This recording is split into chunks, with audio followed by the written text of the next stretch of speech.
Welcome to Retech, and today we're going to continue our Sinclair QL series, and this is part 2.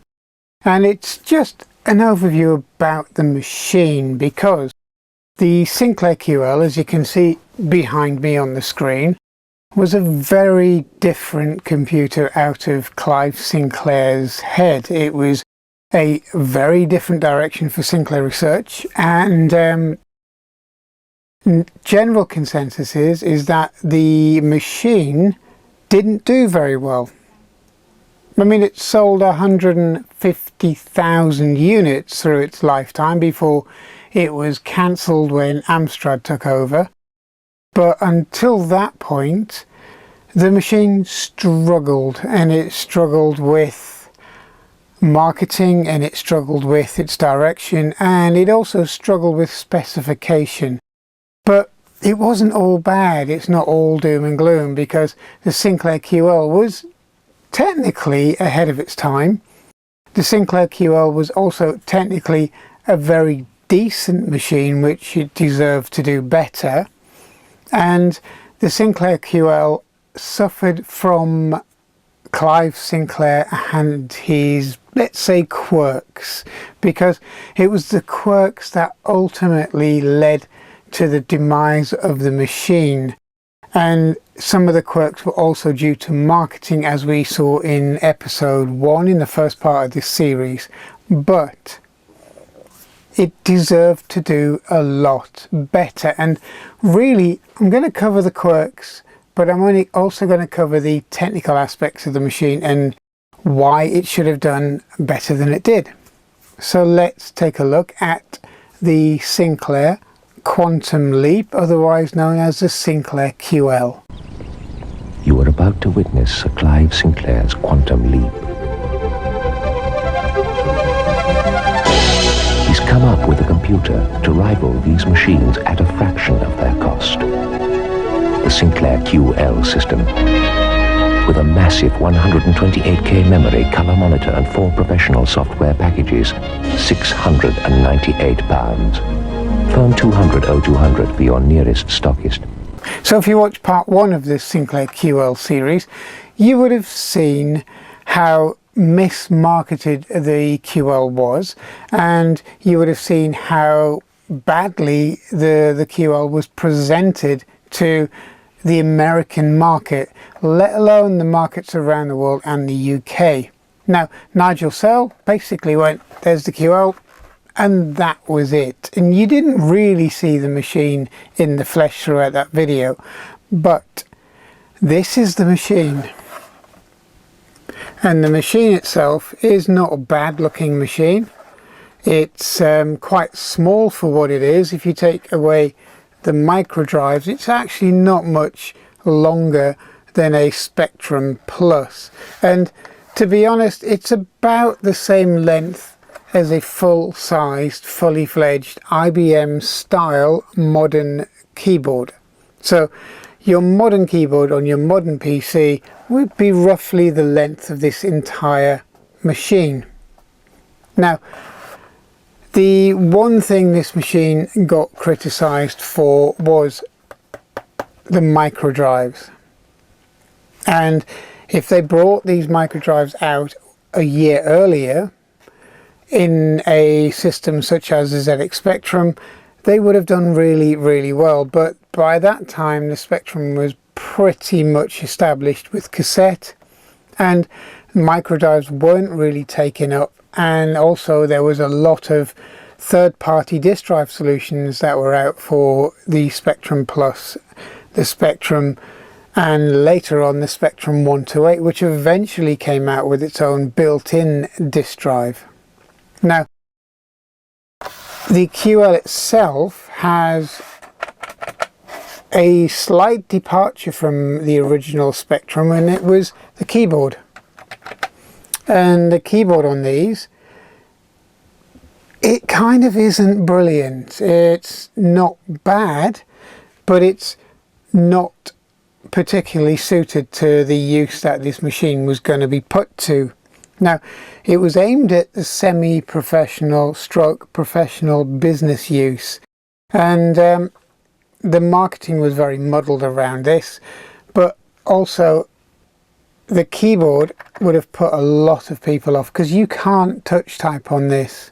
And we'll take a quick look at the keyboard and compare it to the later Sinclair Spectrum Plus models, and you'll kind of see where I'm going with it. Although the keyboard itself wasn't massively bad, it was just unconventional. Okay, so we're going to start off with the keyboard, and as you can see, it's not much bigger than a full-size, fully fledged PC style keyboard. I mean, this is an Alienware stroke Dell keyboard. It's actually one of my favorite, and it's kind of reminiscent of a QL in a way, but it's roughly the same size as your computer, which is the Sinclair QL. So within the QL of the similar size footprint, you have your keyboard and your storage device plus your basic computer inside of the case, where this is just a keyboard. So you can see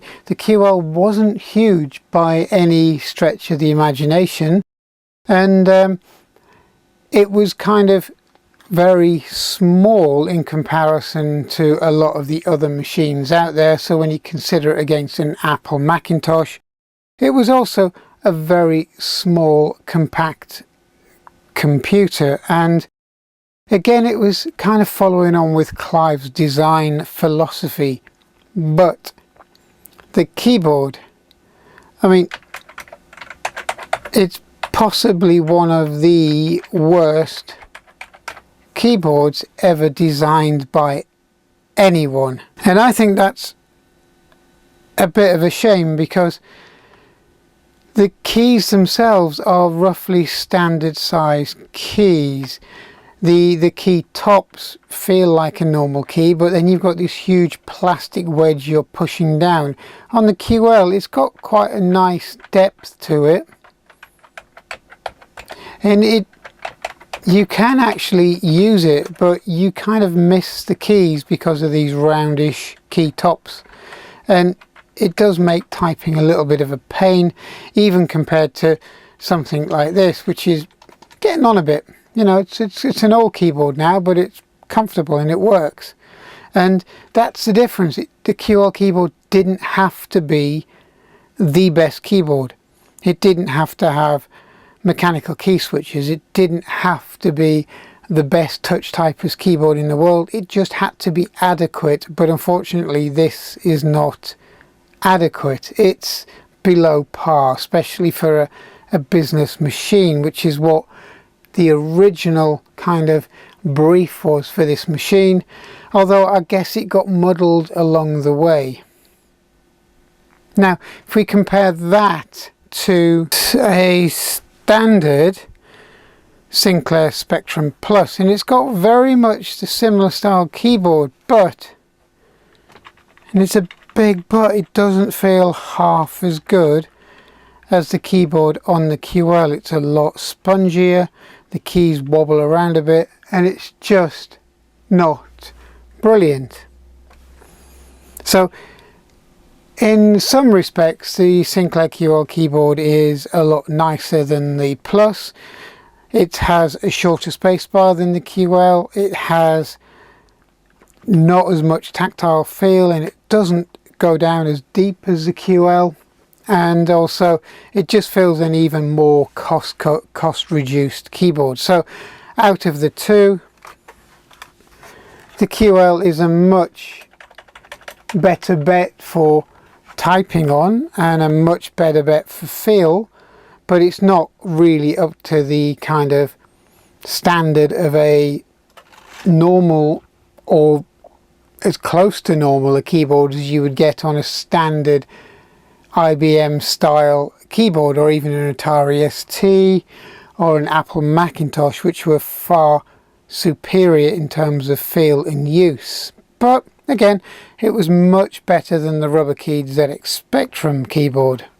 Now, this second possible problem with the Sinclair QL was the fact that it used micro drives. There was plenty enough room in this casing here to put a standard floppy disk drive in the machine, and that would have made this machine more suited to professional or semi-professional use rather than the micro drives. And the biggest reason for that was storage capacity, speed and reliability, although they did improve throughout the lifespan of the QL, but by that time the damage had already been done. Now, are they really bad? Did they warrant the kind of reputation this machine got because of the micro drives? Well, we'll have a quick look at those. Okay, so what we're going to do is we're going to use the Sinclair QL Quill microdrive wafer. It's very small, and there were theories at the time that you could actually extend the data saving capacity of these by literally rewinding the tape a few times, basically using it, letting it spool and so on, because it would actually stretch the tape and give you a few more K to play with on the wafer itself. Now, I wouldn't recommend it because it's very thin anyway, very thin, very fragile, and I would probably be inclined to use them as they are if you still have working ones. But the drives themselves, now you got to imagine that a standard floppy disk drive for your Atari ST or your Apple Mac was this size, and there's a huge difference in size. It's one of Sinclair's ideas again to shrink everything. So what we're going to do is we're going to try it out in the machine. So you pop it in the slot, and then we'll do a reset from scratch. Okay, when the QL first starts up, it asks you if you're using a monitor or a TV. This time we're going to use an LCD TV because the output on these is not brilliant. It's not the clearest thing in the world, and LCD TVs seem to help that, especially when you're filming. So we're going to use TV, and yes, that is how loud this is. You can hear it very, very loud. And there we have loading Quill version 2.3. So it's a lot faster than cassette, probably,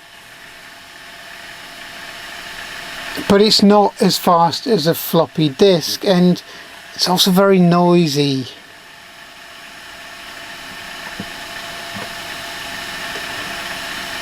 Wondering how it would have fared in an office environment. Maybe you wouldn't have heard it so much because people would have been talking or there'd been other noises going around the office, but it's very, very noisy and quite slow.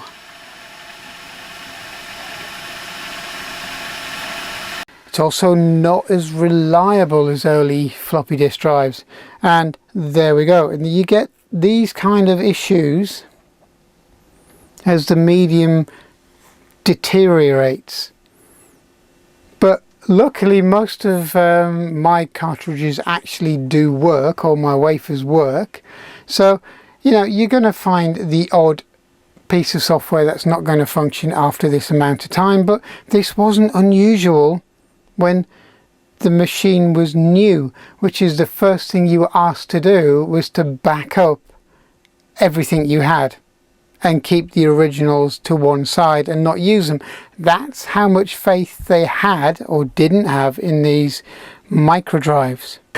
Now on the back of the machine, it is pretty much fully fledged. It's got a lot more interfaces than your normal everyday micro of the time, and it's kind of up to BBC microcomputer quality in the way its interfaces were on the back of this machine and what this machine could do.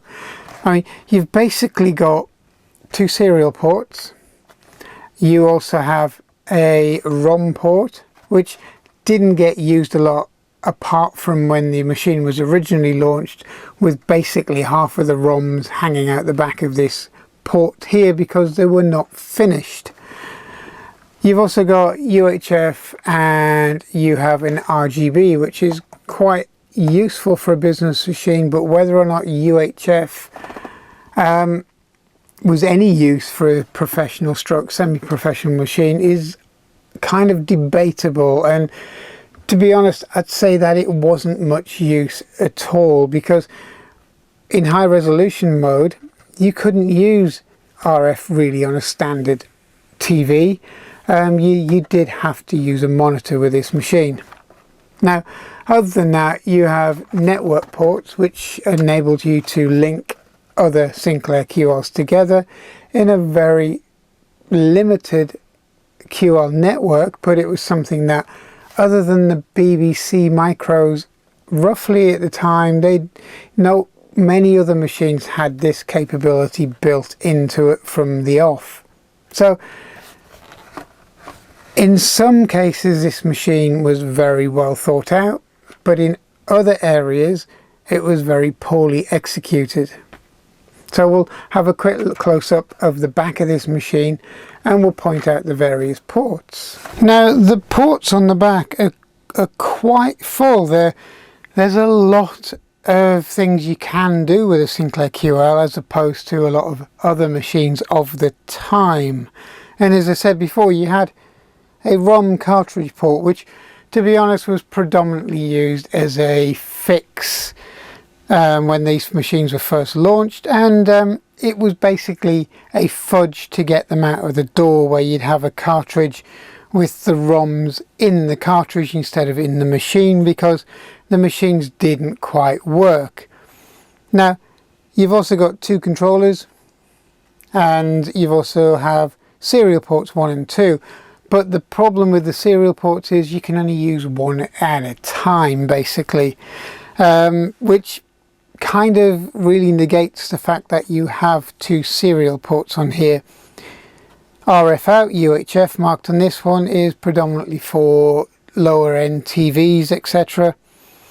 RGB and your power. Now your power is a big departure from the standard Sinclair ZX Spectrum ZX81 9-volt power supply, and they used a single rail, basically a single voltage throughout. These have a neutral pin in the middle, and then you have two separate voltages because the microdrives draw a lot more power than the actual machine itself.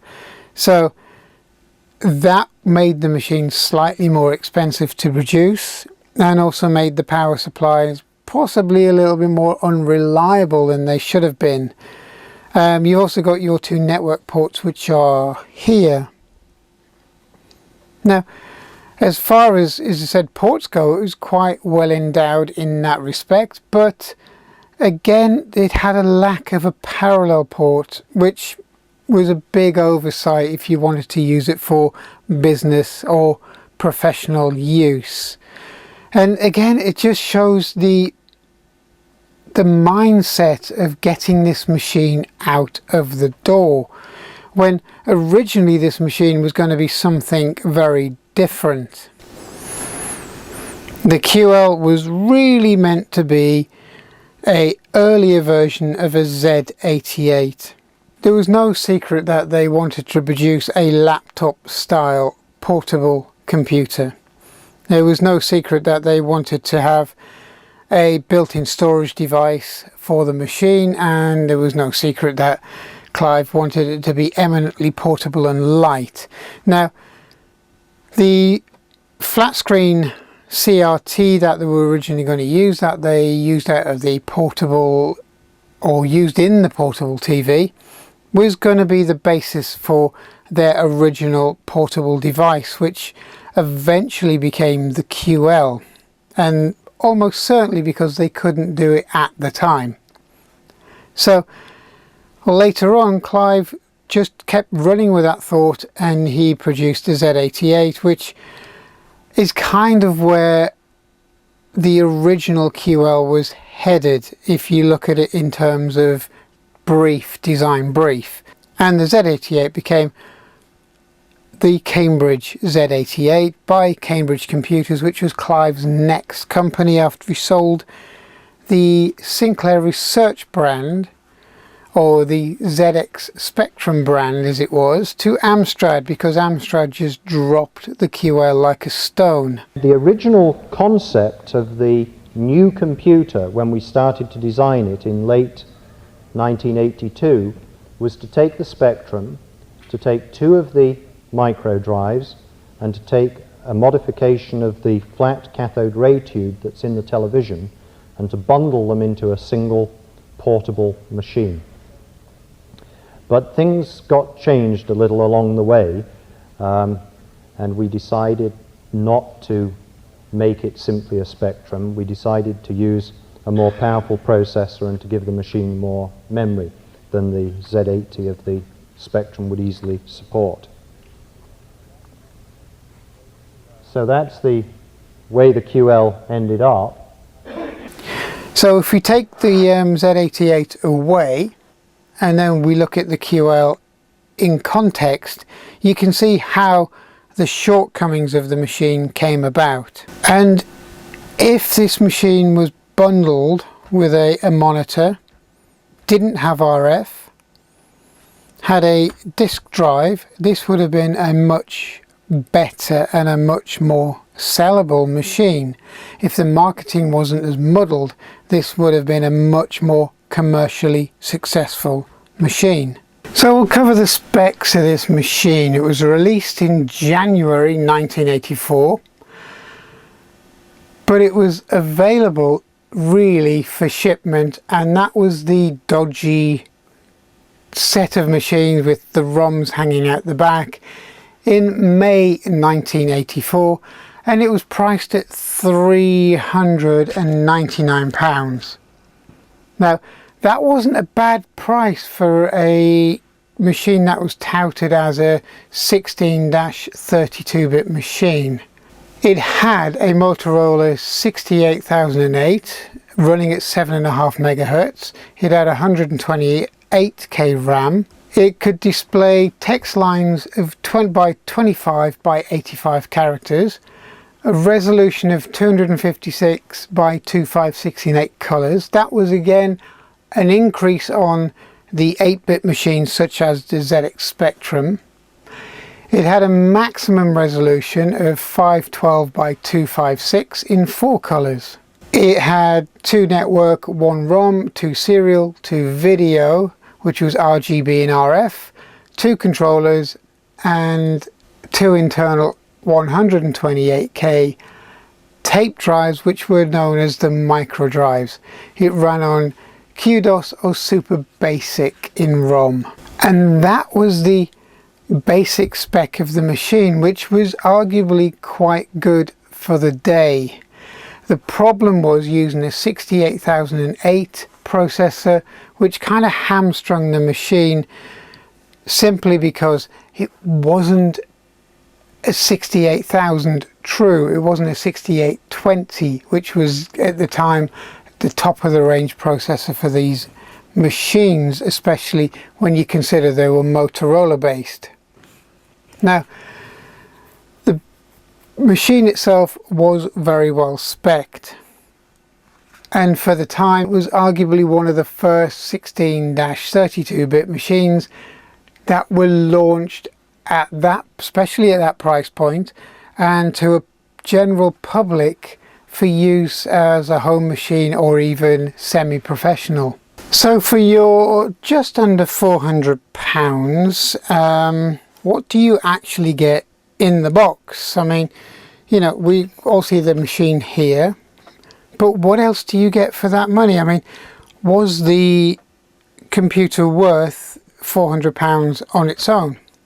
Because literally within months of its launch, it was slashed to £199, which wasn't much more than the asking price for the ZX Spectrum Plus. Now priced at just under £400, is to be reduced by 50%. And although Sinclair originally promoted this machine as being capable of more serious applications, it failed to make any inroads into the business computer market. I mean, it's not a huge leap for somebody to go out and buy one of these, rather than a ZX Spectrum, especially when the price point was £200. But let's look at it on its original price point. So what we're going to do is we're going to remove this machine here, and we're going to get a boxed version, and we're going to take a look at what you actually get. Okay, so removing the outer cardboard sleeve, we have the usual polystyrene, which we're just removing now, and in there you have your Sinclair QL. So just to show you, it's a separate machine. There's the other one we were viewing a few moments ago. So in there you have your QL. Now it's exactly the same as the other QL, so if we turn it around you can have a good look at it, and it's the same machine. So that's what you get in the box.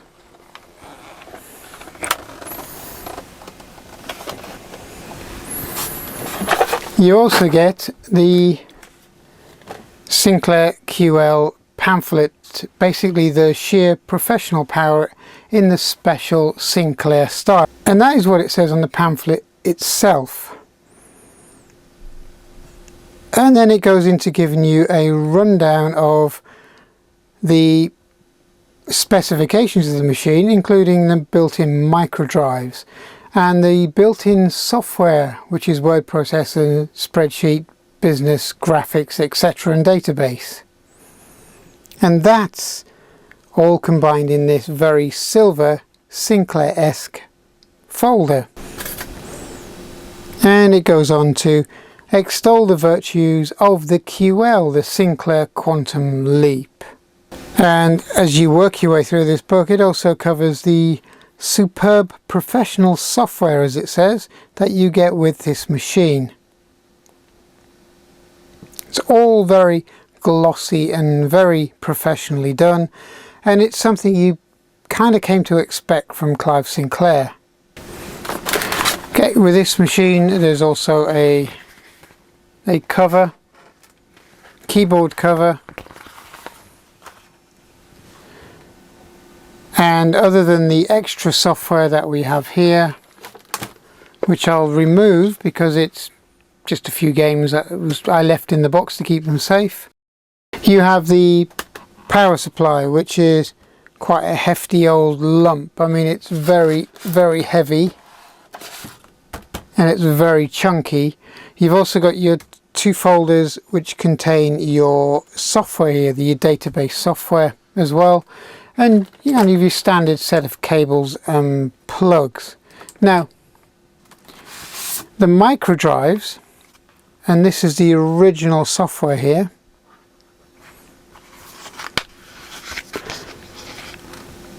are absolutely tiny in comparison to a disk. I mean, there's 4 in here, hold about 125k, on average about 100k of data, and it's an endless loop of tape. So if I remove one of the drives, you can see how physically small they are, and they are tiny. So within the box you get the 4 software packages, and it's very reminiscent of the Plus 4, which had that built in on ROM. Actually, the Commodore Plus 4 had very similar packages built in on ROM.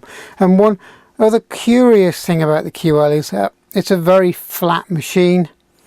So to raise the keyboard up, you get little standoffs to put under the machine to raise the height of the machine at the back. I mean, it's a very crude way of improving comfort on the machine by adding in little plastic feet. And if you're lucky enough to have a number of software packages, there is actually room in the box to keep it all together in a small caddy like this, and that's very handy. As you can see, they take up very little space. The idea was great, the practicality was great, but they didn't get a lot of interest, and they were originally very unreliable. And this is what you would get in your brand new Sinclair QL package. It was quite comprehensive. It wasn't skimped on, which is very surprising when you think about how few of these machines they actually sold. It was very well thought out in its kind of packaging and what the machine was meant to be used for, which was professional business software. You have a software set here which could do most of the things that most people wanted from a professional machine, all in a nice little case.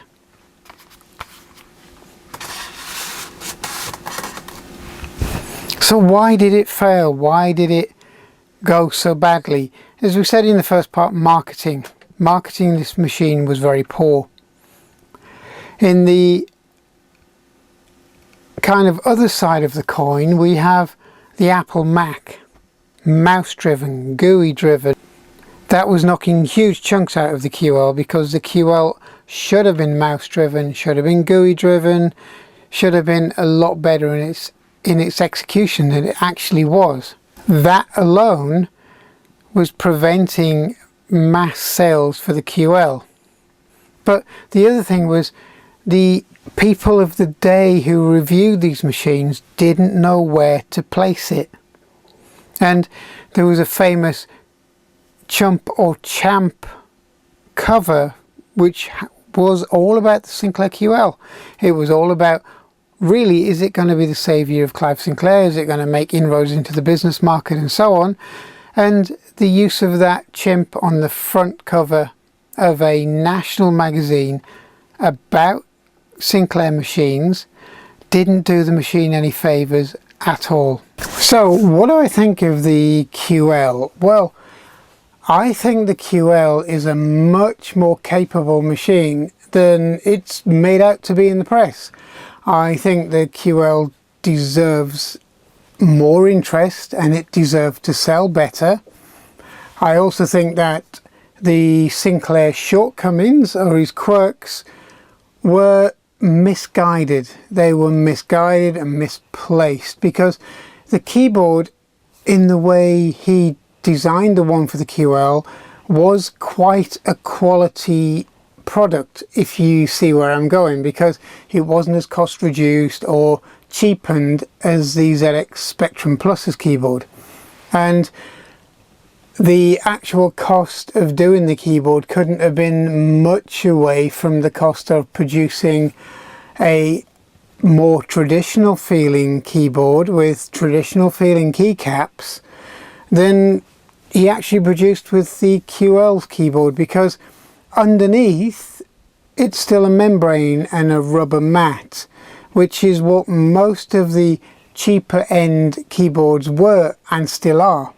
You know, you can still buy them for your modern PC based on the same rubber dome, rubber mat system, but they feel like a real keyboard and they feel like a natural keyboard. So some of the quirks kind of did it for the QL. The Microdrive's brilliant idea. If he'd brought a ZX Spectrum out with built-in microdrives, that would have set the groundwork for the QL, and maybe they would have become a popular storage medium. But alas, it was too late by the time the QL came out, because discs were getting a massive foothold throughout the world in the industry. Now, the QL specifications were decent. They weren't bad. They were certainly up with its contemporaries and certainly above most of the other machines that were out there aimed at the home hobbyist market. But it wasn't quite good enough to steal kind of sales from the IBM compatibles, let alone the Apple Macintosh when it was released not long after the QL's launch date. So I believe the QL is a decent machine. It spawned ICL's One Per Desk, which was a telephony based system with a built-in modem and also a built-in phone, believe it or not, on the side of it. And you know, that did okay because it was marketed as a specific machine, and it also had a normal feeling keyboard with it. So, you know, your typists or your secretary would have been used to using it straight away, and it would have felt like a normal typewriter to them, which is a good thing, because progression is better than mass evolution. And what Sinclair was trying to do was rewrite everything, rewrite storage, rewrite keyboards, rewrite TVs, rewrite home computers. And for a lot of the times that he did things like this, he got away with it. Other times it was an outright failure, and certain other times they were a roaring success, such as the ZX Spectrum and the 8-bit line of computers that he launched. So, to summarize, the QL wasn't as bad as the press made it out to be. It was more of Sinclair's own doing that the Sinclair QL didn't do as well as it should have. Mismarketing, mishandling of storage, misplacing the machine in the world. All of these factors ended up being the downfall for what could have been a very, very healthy selling machine. But again, looking back on these things, it's really easy to see where the mistakes were made. And, you know, you can't get everything right all of the time. So it was a good attempt. So I hope you enjoyed this episode, and I hope you enjoyed this look into the QL from a slightly different perspective, not just its bad points, but also its plus points and where it should have ended up. So hope you enjoyed this, and hope to see you on this channel again in the future. So thank you.